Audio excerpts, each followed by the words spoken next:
আজকে আমরা স্ট্রেট লাইনের উপর খুব সুন্দর একটা অঙ্ক করতে চলেছি। এটাও আইসিএসসি বোর্ড ক্লাস 10 বা ক্লাস 11 তোমরা ফলো করবে।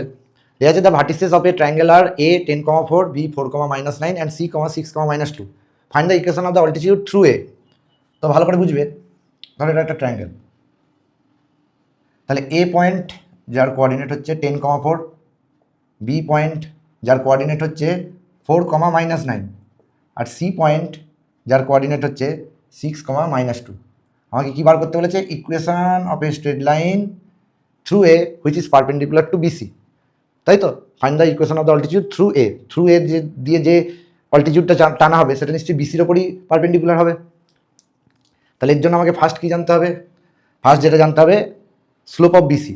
আমাকে যখনই কোনো একটা লাইনের ইকুয়েশন বার করতে হয়, সেই লাইনের ইকুয়েশন বার করতে গেলে সেই লাইনটার কী কী জানতে হয়? সেই লাইনটার স্লোপ জানতে হয়, আর সেই লাইনটা কোন পয়েন্ট দিয়ে যাচ্ছে মিনিমাম একটা পয়েন্ট জানতে হয়।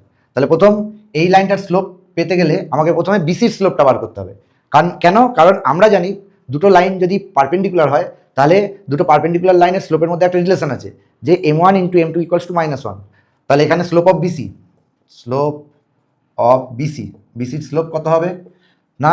y2 - y1, তাহলে -2 মাইনাসে মাইনাসে +9 x2 - x1 6 - 4, তাহলে 7/2। এক্ষেত্রে বলে রাখি, যদি এটাকে y2 ভাবো এটাকেই x2 ভাববে। অনেক স্টুডেন্ট কী করে ফেলে, এটাকে y2 করে ফেলে, এটাকে x2 করে ফেলে। এরকম করবে না, তাহলে পয়েন্টটাই আলাদা হয়ে যাচ্ছে, পয়েন্টটা চেঞ্জ হয়ে যাচ্ছে। এটাকে x2 এটাকে y2 করলে পয়েন্টটা হয়ে যাচ্ছে অ্যাকচুয়ালি 4,-2, যে পয়েন্টটা এই লাইনের ওপর নাও থাকতে পারে। তাহলে সেই পয়েন্টটা যদি এই লাইনের ওপর না থাকে, সেই পয়েন্টটা দিয়ে এই লাইনটার স্লোপ আসবে না। এবার স্লোপ অফ বিসি আমি যদি পেয়ে যাই 7/2, তাহলে slope of perpendicular on BC, এটা কি হবে? এটাকে জাস্ট রেসিপ্রোকাল করে দেবে আর এর আগে একটা মাইনাস বসিয়ে দেবে। ঠিক আছে, যা সাইন থাকবে সাইনটা চেঞ্জ করবে আর এটাকে রেসিপ্রোকাল করে দেবে। তাহলে এবার equation y - y1 = m × x - x1। y - y1 কত? 4, m কত?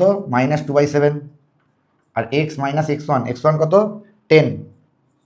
তাহলে 7y - 28 = -2x + 20। এদিকে এনে দাও, 2x + 7y - 48 = 0।